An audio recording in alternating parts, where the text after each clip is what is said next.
Hey guys, it's Nikki Momo here, and welcome back to my channel.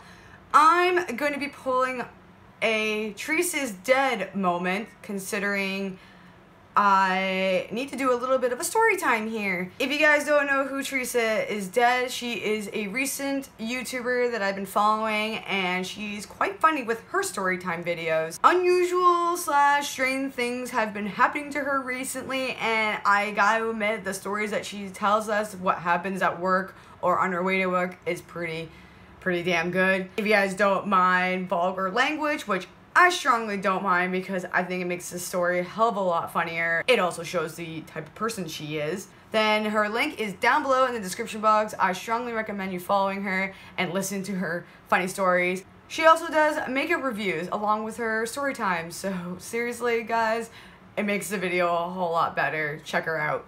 Anyways, to my story time. THERESA's dead. If you are watching this video, thank you, and you're gonna get a good kick out of it. I was on my way home from a friend's house because we haven't hung out in a while, and on the way back I was playing Pokemon Go, and my boyfriend messaged me saying, hey, I'm sorry that I haven't been texting you today. I've been busy, which is true.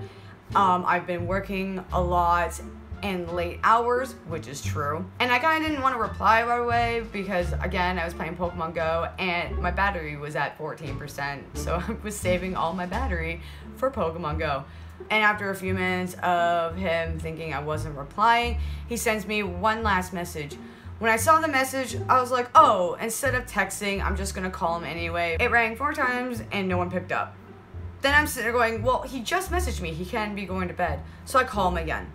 Within the 3rd ring, a woman answered. I'm gonna point out something here. I am not the type of woman to jump on their boyfriend and be like, who the fuck was this person? Why was this woman answering your phone? Why was this and why was that? But for some reason, that kicked in with me. Because I'm like, who's answering his phone? So the woman answered and said hello. She had like a slight accent, I don't know, I guess. Then I replied and said, hello? Then she said, who is this? And then I replied, who the fuck is this? This is my boyfriend's phone number. Why are you answering his phone? She went dead silent. And I was like, what the hell? So then I said, oh, my mistake. Maybe I called the wrong person by accident. So I hung up and then I checked the message. Turns out, the message where he texted me saying, hey, I'm going to bed, hope your day went well, love you, da-da-da-da, it was from a 416 number.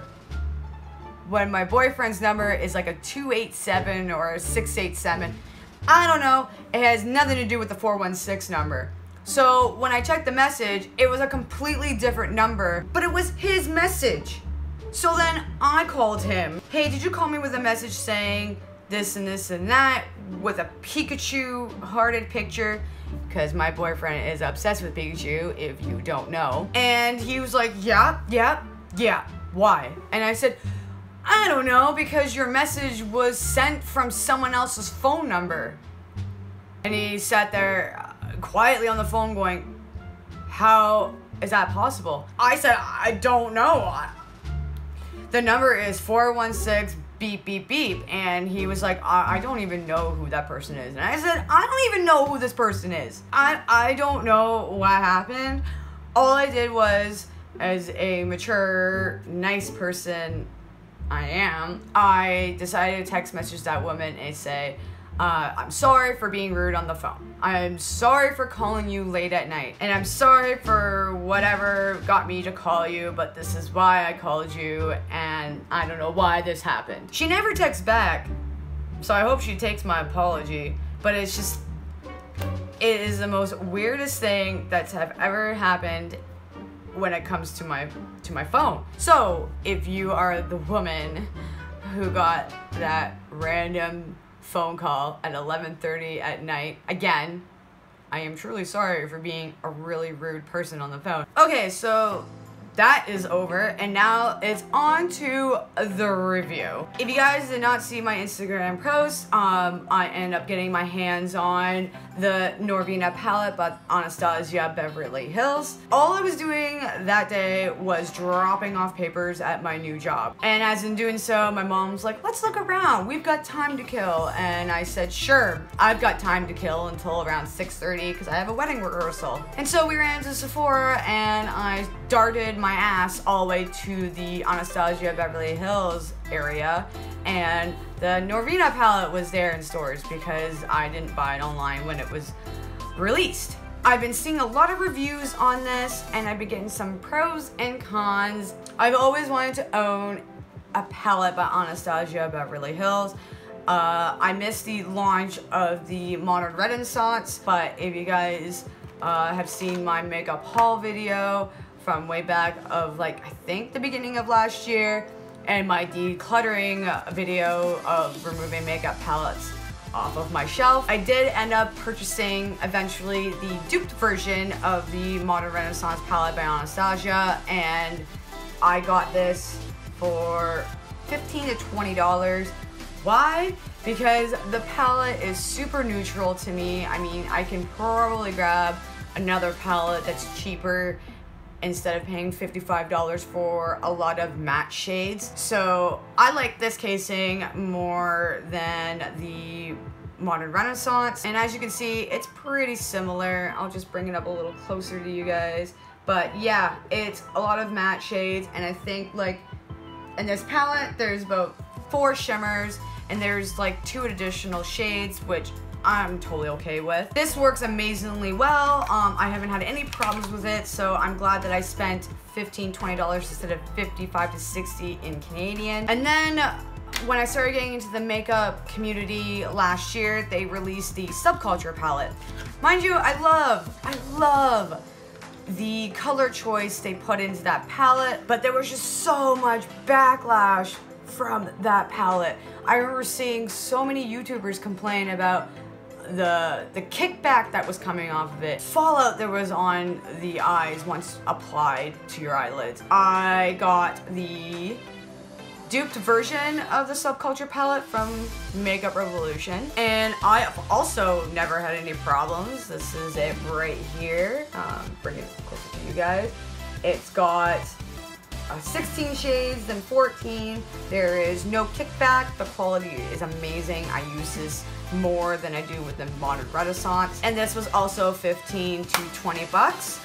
And I love the casing more. And then when that was over and done with, then they released the Soft Glam palette, and that's a neutral palette. So I said, hell no. That I didn't even buy a dupe for that because again, it's all neutral and I'm pretty sure I have all the shades in different other palettes. Then they released Prism. Prism didn't really attract me. The casing was a bit different than the simple velvet with the title of the palette across. Prism's color choice didn't really intrigue me. If I saw it for $30, maybe $25, or someone was offering it for way less, then maybe I would consider buying it. But for $55 to $60, I was like, no, I'm good, thanks. And I don't even think Makeup Revolution even came out with a duped version. If there is one, please comment down below who owns the duped version of the Prism palette. And then this beauty was launched, and I thought, it's amazing. I love purple. If you can't tell, I have purple in my hair, though it's fading and I gotta fix that. The pictures, when they came out, was stunning. To me, the color choice is beautiful. I find this really well balanced, how there is 7 mattes and 7 shimmers. Though I think one of the mattes from what I've seen online is not fully matte. And I wanted it, but I didn't have the money for it. And I told my mom right there and then, I'm like, I'll get it eventually. It's just, I don't have the money for it. And my mom was like, well, I've noticed you haven't been really happy financially, so I'm gonna make you happy and buy you the palette. Okay. And with doing that, we used my 20% off Rouge discount because that was only going to be happening for the week. And then my mom ended up buying a palette for herself that I was really proud of. So she got me it, and I'm really happy. So thanks, Mom. I swatched it in front of her, and my mom even liked the swatches from this. Anyways, on to the review. Comes in this beautiful packaging. It is velvet. It is very soft. Freaking love it. Downside, gets dirty very easily. I'm aware of this, so I'm gonna try my best to keep it nice and clean. Although I think it's already got a little bit of a dirt spat like right in there. You can't see it, but if you go really up close to it, you can see it. Ooh, it's got a nice, beautiful mirror and a plastic sheet to cover up the eyeshadows from the mirror. And it comes with a brush down there. I've heard not to use it, but I'm gonna try the brush out anyway because maybe it will work for me than on other people. I'm gonna do the shimmer shades first, then the mattes. So the first four we have is Dreamer, Summer, Wild Child, and Rose Gold.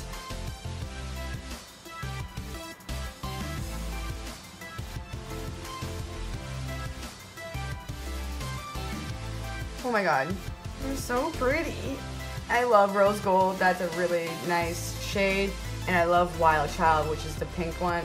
So pretty. The last three shimmer shades are Celestial, which everyone raves about, Dazzling, and Drama, which my mom and I really like. Drama is one of my favorites, and Celestial and Rose Gold. Out of all the shimmers, that is so pretty. And for the mattes, we have Base, Soul, Incense, and Love.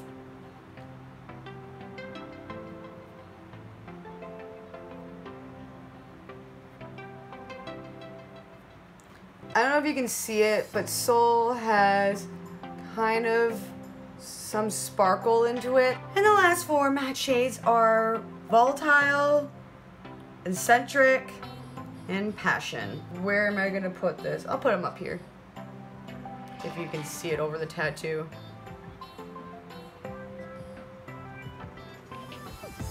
So soft, so pigmented. They're amazing. I love Passion, which is the third one right there. And Eccentric is really nice. Actually, the last four shades are really nice. I really like those. I'm gonna do a wear test for this palette because I've never tried an Anastasia palette before. So we're gonna do a wear test now. I think I have an idea from swatching what colors I want to use. I definitely want to do like more mattes and shimmers, but let's try it out. For once, my son is not hogging the living room, so I can do makeup stuff for you guys. The lighting's really good right now that I can put my lamp on for you guys so I can lean in and do stuff and you can see what I'm doing. Okay, so my eyes are primed. And out of the swatches, now you can see better with the light. What are we gonna go in? We're gonna go in, because I'm gonna wear, I just got some swatches on my freaking face. I really wanna go in with Base as my base. I see a lot of people not using this color that I'm thinking of.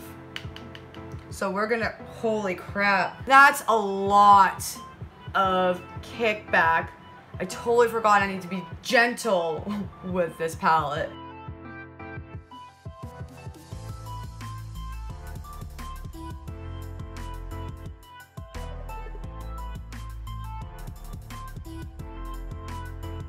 I'm gonna go in with Soul, and I'm gonna put in the outer and then slowly blend it against my crease.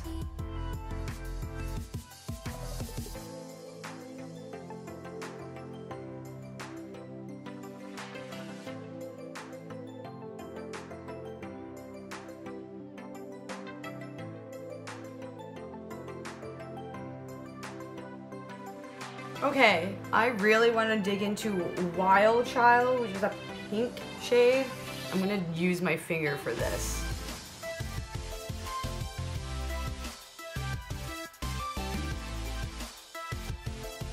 There's a bit of fallout right over here, but I don't know if that's just from me grabbing too much product or just me shifting it off of my eyelid. I think I'm gonna go under my eye with Soul again, which is this purple shade, and go under my eyelid.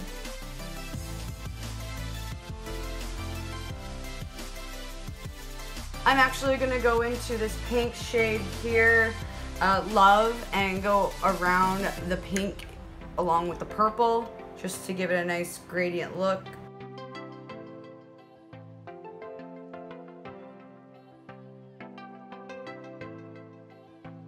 Last, I'm going to use Dreamer and just pop it in my inner corner.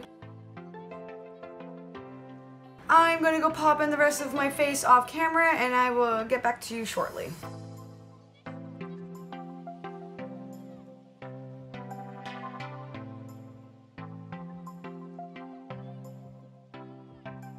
Alrighty, let's give my final thoughts to the Norvina palette by Anastasia Beverly Hills. For my first time owning one of their products, I like it. I feel like I can make a better look than what I have, but I'm not really trying, if I should say. I'm glad that I got this one out of all the other palettes. This one really spoke to me out of all of their other palettes. I've heard people like complain about the casing, but I really like the velvet feel. Just be careful when using it. Just don't try to touch it or put anywhere where it can get dirty, and just, I don't know, maybe wash your hands before touching it. Or you can keep the box it comes in, because I've been doing that, so in case I want to sell it or something, I can be like, it still have its box. I don't think I'll be returning it. I really like all the shades in it. I love how I worked around with it. The only downside I have to say about the palette is the kickback. Fallout and kickback is probably the only thing I will complain. Other than that, I think it is amazing. The shadows are very soft and they're not chunky. They are not rough. They're all smooth. Great pigmentation in them, I gotta say. And every swatch is beautiful. Another bonus thing of the Anastasia Beverly Hills, these are cruelty-free. Awesome. Is this the best thing ever? No. I wouldn't say it's like the best palette in the world that you have to have it. If you have all the other Anastasia Beverly Hills palettes, yes, get it. I'm like that with Kat Von D. It's like I have to have every single thing, which pretty much up to date I do. I don't have all the Anastasia palettes. Like I mentioned earlier, I have dupes, so I'm good without owning the other ones. And that is it for the review of my opinion about the Norvina palette. If you guys like this review of the Norvina palette by Anastasia Beverly Hills, give this video a nice thumbs up. And don't forget to hit the subscribe channel down below for more videos such as these, Get Ready With Me videos, and much more exciting content. If you guys want to follow me on my other social media accounts, all the links are down below in the description box as well. And if you've got the Norvina palette in your collection, comment down below which shade is your favorite. I would like to say thank you guys so much for watching, and I greatly appreciate it, and I will see you all in my next video. Take care, bye!